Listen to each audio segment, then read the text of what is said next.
अमावस्या और पूर्णिमा, दो बहनों की कहानी। एक राज्य में एक राजा और एक रानी रहते थे, जिनकी 4 संतानें थी, 2 लड़के और 2 लड़की। एक लड़की का नाम पूर्णिमा तथा दूसरी लड़की का नाम अमावस्या था। पूर्णिमा घर के कामों में निपुण थी और घर का पूरा काम करती थी और भगवान की पूजा अर्चना भी किया करती थी। इसके अतिरिक्त वह गौ माता की सेवा भी किया करती थी और उसकी दूसरी बहन अमावस्या ना ही घर का कोई काम करती थी, ना ही भगवान की पूजा अर्चना करती थी और ना ही गौ माता की सेवा करती थी। पूर्णिमा सर्वगुण संपन्न थी, फिर भी राजा और रानी अपने दोनों बेटों तथा पुत्री अमावस्या को ही प्यार किया करते थे और वह पूर्णिमा से प्यार नहीं करते थे, उसके साथ भेदभाव करते थे। राजा के चारों पुत्र और पुत्री धीरे धीरे बड़े हो रहे थे। जब वे बड़े हो गए, राजा ने अपने दोनों पुत्रों का विवाह योग्य कन्याओं के साथ कर दिया। इसके बाद रानी ने राजा से कहा कि अब दोनों पुत्री विवाह के योग्य हो गई हैं और इन दोनों का विवाह भी करा दो। लेकिन पुत्री अमावस्या का विवाह किसी बड़ी खानदान में करना और पूर्णिमा का विवाह किसी गरीब परिवार में कराना, क्योंकि पूर्णिमा को केवल भगवान की पूजा पाठ करना ही पसंद है और गाय की सेवा करना पसंद है। अब रानी ने राजा को दोनों पुत्रियों का रिश्ता तय करने के लिए भेज दिया। राजा ने अपने पड़ोसी राज्य में जाकर वहां के राजा के पुत्र से अमावस्या का रिश्ता तय कर दिया और वहीं पास के गांव में जाकर एक गरीब परिवार के लड़के से पुत्री पूर्णिमा का रिश्ता भी तय कर दिया। यह सारी बात जाकर राजा ने अपनी रानी को बताई तो रानी यह सोचने लगी कि अब देखते हैं कि भगवान इसकी मदद कैसे करते हैं। यह बहुत ही पूजा पाठ करती है और भगवान में मगन रहती है। पूर्णिमा का भाई और उसकी भाभी पूर्णिमा से बहुत प्यार करते हैं, क्योंकि पूर्णिमा उनके घर के कामों में उनका साथ देती है और कामों में उनका हाथ बटाती है, और यही उनकी दूसरी बहन अमावस्या उन पर अपना रौब जमाती है और घर का कोई कार्य नहीं करती। कुछ समय बीत जाने के बाद दोनों पुत्रियों का विवाह हो जाता है। राजा और रानी विवाह के बाद अपनी दोनों पुत्रियों को विदाई देते हैं। विदाई देते समय राजा और रानी पुत्री अमावस्या को बहुत सारा धन और दौलत देकर विदा करते हैं और पूर्णिमा को भी कुछ भी नहीं देते, खाली हाथ अपने घर से विदा करते हैं। इसके बाद दोनों बहनें अपने अपने ससुराल को चली जाती हैं। कुछ दिन बीत जाते हैं और एक दिन अमावस्या अपने घर पर शिव की कथा रखती है, जिसमें वह सभी गांव वालों को निमंत्रण देती है और अपनी बहन पूर्णिमा को नहीं बुलाती। जब गांव की सभी औरतें अमावस्या के यहाँ जाती हैं तो यहाँ सब दृश्य पूर्णिमा अपने घर के दरवाजे के बाहर बैठकर देख रही होती है। तब वहाँ से गुजर रही औरतें पूर्णिमा से कहते हैं कि तुम्हारी बहन के यहाँ शिव जी की कथा रखी है, क्या तुम नहीं चलोगी? पूर्णिमा ने कहा, मुझे निमंत्रण नहीं आया है, मैं नहीं जा सकती। सभी गांव की औरतों ने पूर्णिमा से कहा, बुलाया नहीं तो क्या हुआ, भगवान शिव की कथा है, तुम हमारे साथ चलो। गांव की सभी औरतों की बात मानकर पूर्णिमा भी उनके साथ भगवान शिव की कथा में अमावस्या के घर चली जाती है। जब अमावस्या की नज़र पूर्णिमा पर पड़ती है तो वह कहती है कि तुम यहाँ कैसे चली आई, मैंने तो तुम्हें बुलाया नहीं था। खैर कोई बात नहीं, अब तुम आ ही गई हो तो चुपचाप बैठी रहना। और यह कहते हुए अमावस्या में पूर्णिमा की गरीबी का भी मजाक उड़ाया। पूर्णिमा की आंखों में आंसू आ गए और रोते रोते मन ही मन में पूर्णिमा भगवान शिव से विनती करती है, हे भगवान, क्या पूजा पाठ करना गलत है? गौ माता की सेवा करना गलत है? आखिर मेरी गलती क्या है? आप मुझ पर अपनी कृपा दृष्टि कब बनाएंगे? पूर्णिमा बार बार भगवान शिव से यही कहती रही। इतने में शिव कथा पूरी हो जाती है और अमावस्या भगवान का प्रसाद बांटने लगती है। वह सभी लोगों को प्रसाद देती है, लेकिन पूर्णिमा को वह प्रसाद नहीं देती। पूर्णिमा बिना प्रसाद के ही अपने घर लौट जाती है। रास्ते में वह यह सोचते हुए चलती है कि यदि बच्चे उससे कथा का प्रसाद मांगेंगे तो वह उन्हें क्या जवाब देगी। उसने सोचा था कि वह अपने मायके अपने भाई और भाभी के यहाँ जाएगी और वहाँ जाते हुए वहाँ बच्चों के लिए कुछ लेकर जाएगी। ऐसा सोचते हुए वह अपने घर वापस लौट आई। वह घर लौटकर आने के बाद वह अपने पति और बच्चों से कहती है कि वह अपने मायके जा रही है। पति ने कहा ठीक है, और कुछ समय बाद पूर्णिमा अपने मायके के लिए रवाना हो गई। चलते चलते रास्ते में एक चबूतरा आया जिस पर तुलसी का पौधा लगा था। उस चबूतरा पर एक बूढ़ी अम्मा बैठी हुई थी। वह कोई और नहीं, साक्षात तुलसी माँ थी। उस बूढ़ी माता ने पूर्णिमा से कहा, बिटिया तुम कौन हो और कहाँ जा रही हो। पूर्णिमा अपना परिचय देती है। परिचय देने के बाद बूढ़ी औरत ने पूर्णिमा से कहा कि यहाँ तुलसी का पौधा सूख रहा है, इसमें थोड़ा सा पानी डाल दो और इस चबूतरे की साफ सफाई कर दो, जिससे मुझे थोड़ी ठंडक मिलेगी। पूर्णिमा ने कहा कि ठीक है माँ, मैं तुलसी में पानी डाल देती हूँ और यहाँ की सफाई भी कर देती हूँ। पूर्णिमा ने साफ सफाई करने के बाद बूढ़ी अम्मा को भी नहला दिया और बूढ़ी अम्मा की भी सेवा की। उनके पैर दबाए और बूढ़ी अम्मा से कहा कि माँ जी और बताइए मैं आपकी क्या सेवा करूँ, और कोई काम है तो बता दीजिए, मैं कर दूंगी। बूढ़ी अम्मा ने कहा कुछ नहीं, अब तुम जाओ और वापस आते समय मुझसे मिलते हुए जाना। पूर्णिमा ने बूढ़ी अम्मा से कहा ठीक है माँ जी, मैं जाती हूँ, वापस आते वक्त आपसे मिलते हुए जाऊंगी। कुछ समय आगे चलने के बाद एक शिव मंदिर आया। वहाँ पर उसे एक बूढ़े बाबा मिले जो मंदिर के बाहर बैठे हुए थे। वह कोई और नहीं, साक्षात भोलेनाथ थे।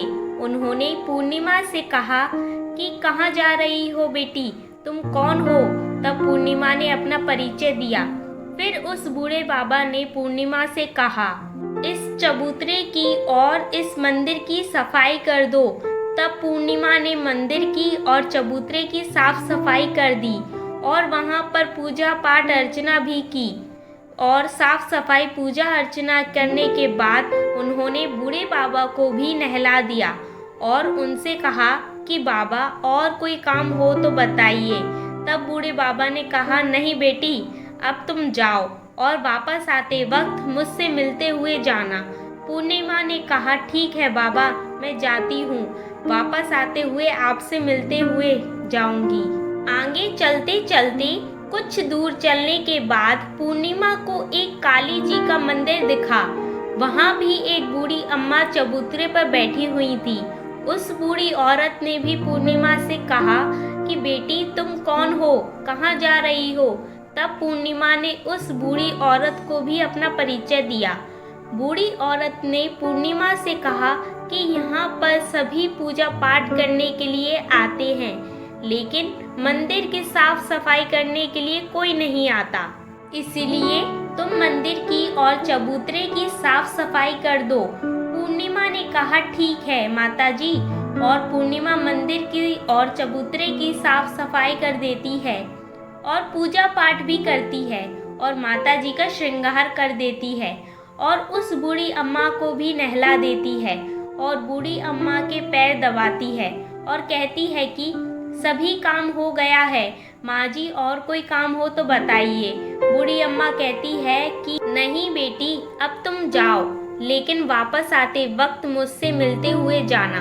पूर्णिमा कहती है ठीक है, और वह आगे चली जाती है। आगे चलते चलते एक नदी आती है।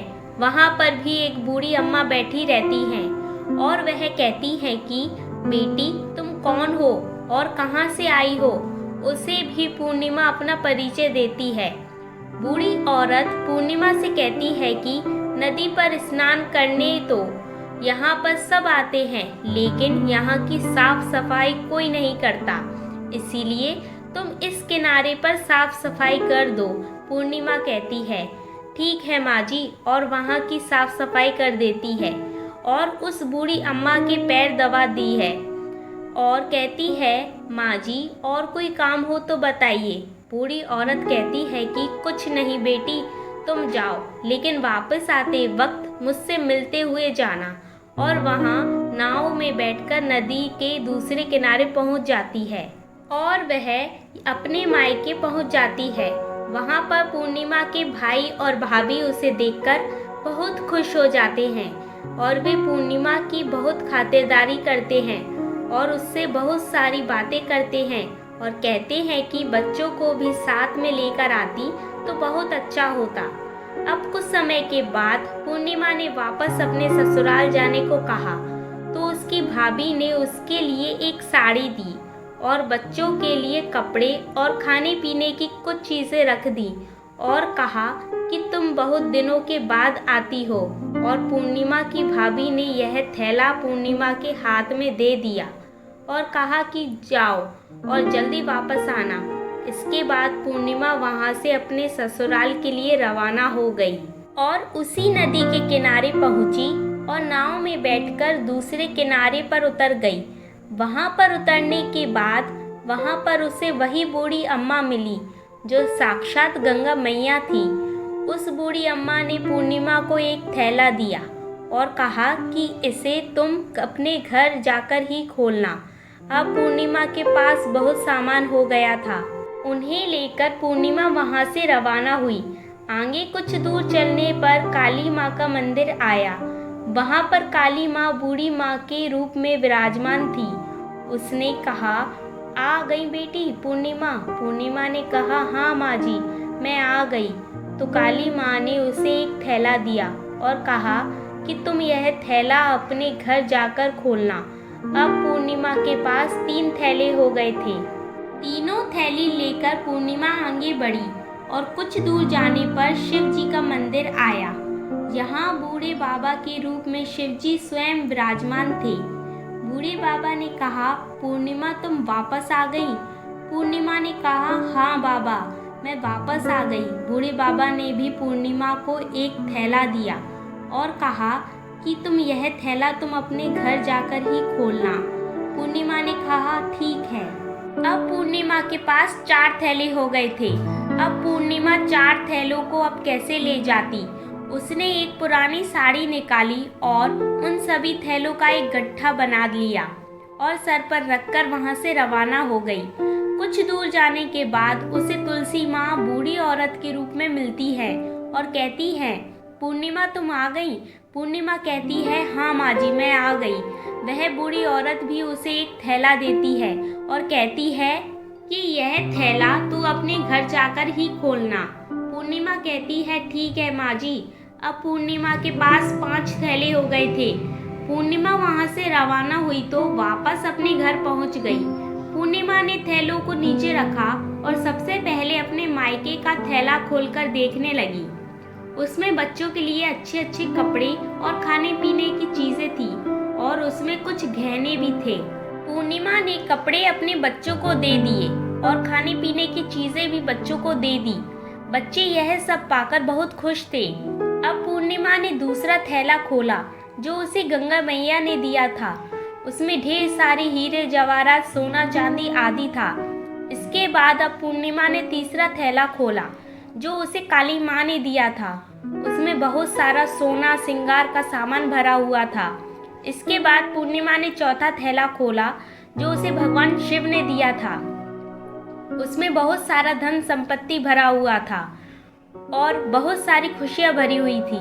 इसके बाद अब पूर्णिमा ने 5वां थैला खोला जो उसे तुलसी माँ ने दिया था। उसमें चावल, दाल और 7 प्रकार की खाने की चीज़ों से भरा हुआ था। अब पूर्णिमा के घर में किसी भी चीज़ की कमी नहीं थी। उसका घर धन धान्य से भरा हुआ था और परिपूर्ण था। अब पूर्णिमा और उसका परिवार सुख में जीवन व्यतीत करने लगा। अब पूर्णिमा के मन में विचार आया कि क्यों न शिव जी की कथा कराई जाए और शिव जी की कथा में एक कार्यक्रम रखा। पूर्णिमा ने गांव के सभी लोगों को निमंत्रण दिया और घर घर जाकर सभी लोगों को बुलाया। पूर्णिमा अपनी बहन अमावस्या के घर भी गई और अमावस्या को भी शिव जी की कथा के लिए उसने अपने घर पर बुलाया। जब अमावस्या पूर्णिमा के घर शिव जी की कथा में आई तो उसने देखा कि पूर्णिमा के घर में किसी भी चीज की कोई कमी नहीं है। इतना सारा धन दौलत देखकर अमावस्या आश्चर्यचकित हो गई। उसने पूर्णिमा से कहा कि तुम्हारा घर में इतनी धन और दौलत कहाँ से आई? पूर्णिमा ने कहा, देखो बहन, तुमने शिव जी की कथा में मुझे नहीं बुलाया था, फिर भी मैं चली आई और तुमने मुझे प्रसाद तक नहीं दिया और मेरी गरीबी का मजाक भी उड़ाया।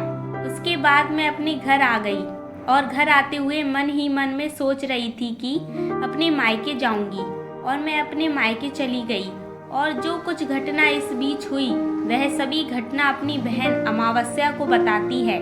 तो अमावस्या कहती है कि तुम भी मुझे प्रसाद मत दो और मुझे डांट लो, लेकिन पूर्णिमा ने कहा कि यह तो भगवान का प्रसाद है, मैं तो सबको दूंगी और तुम्हें भी दूंगी। फिर भी अमावस्या ने प्रसाद नहीं लिया और वह सीधे अपने घर चली गई। घर जाकर अपने बच्चों से कहकर वहां अपने मायके जाने के लिए तैयार हो गई और मायके के लिए निकल गई। उसे भी रास्ते में चलते चलते तुलसी माँ मिली, जो चबूतरे पर बूढ़ी माँ के रूप में बैठी हुई थी। बूढ़ी माँ ने अमावस्या से कहा कि बेटी, कौन हो तुम और कहाँ जा रही हो? अमावस्या ने अपना परिचय दिया। बूढ़ी माँ ने कहा, बेटी, यह तुलसी का पौधा सूख रहा है, इसमें थोड़ा सा पानी डाल दो और इस चबूतरे की साफ सफाई कर दो। इस पर अमावस्या ने कहा, बुढ़िया, तुझे दिखाई नहीं दे रहा कि मैंने इतनी महंगी साड़ी पहन रखी है, यह गंदी हो जाएगी। ऐसा कहकर वहां से आगे चली गई। आगे जाने पर उसे भगवान शिव मिले, जिसे भी उसने ऐसा ही कहा। उसके बाद आगे जाने पर उसे काली माँ मिली, जिसे भी उसने यही सारी बातें कही। आगे जाने पर उसे गंगा मैया मिली, जिसे भी उसने यही सब कहा और आगे चली गई। इसके बाद अमावस्या जब नाव में बैठने लगी तो उसे नाव में फूलों की जगह कांटे भरे थे, जो उसके पैरों में चुभ रहे थे। किनारे पर उतरकर वह अपने मायके चली गई। जब वहां उसे उसकी भाभीयों ने तथा भाइयों ने देखा तो मन ही मन में कहने लगे कि काम की ना काज की, 2.5 मन अनाज की। अब आ ही गई हो तो ठीक है, पूर्णिमा तो हमारे कामों में हाथ बटाती थी, यह कोई काम करेगी तो नहीं। अब उन्होंने खाना बनाया और खा पीकर सभी सो गए। अमावस्या जब सुबह उठी और अपनी भाभीयों से कहा कि मैं अपने ससुराल जा रही हूँ। उन्होंने कहा कि ठीक है, जाओ। अमावस्या बोली, पूर्णिमा को तो तुमने एक थैला दिया था और मुझे कुछ भी नहीं दोगे क्या?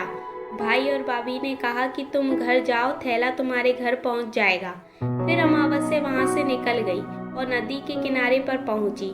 वहाँ गंगा मैया बूढ़ी औरत का रूप धारण करके बैठी हुई थी। बूढ़ी माँ ने कहा, आ गई बेटी? तो उसने कहा, हाँ मैं आ गई। अमावस्या ने कहा, तुमने पूर्णिमा को एक थैला दिया था और मुझे नहीं दोगी क्या? बूढ़ी अम्मा ने कहा, तुम घर जाओ, थैला तुम्हारे घर पहुंच जाएगा। इसके बाद आगे जाने पर उसे काली मैया मिली, जिन्होंने भी अमावस्या को यही कहा। इसके बाद आगे जाने पर उसे शिव भगवान मिले, जिन्होंने भी अमावस्या से यही कहा। इसके बाद आगे जाने पर उसे तुलसी माँ मिली और उसने भी अमावस्या से यही कहा, तुम घर जाओ, थैला तुम्हारे घर पहुंच जाएगा। अमावस्या अपने घर पहुंच गई।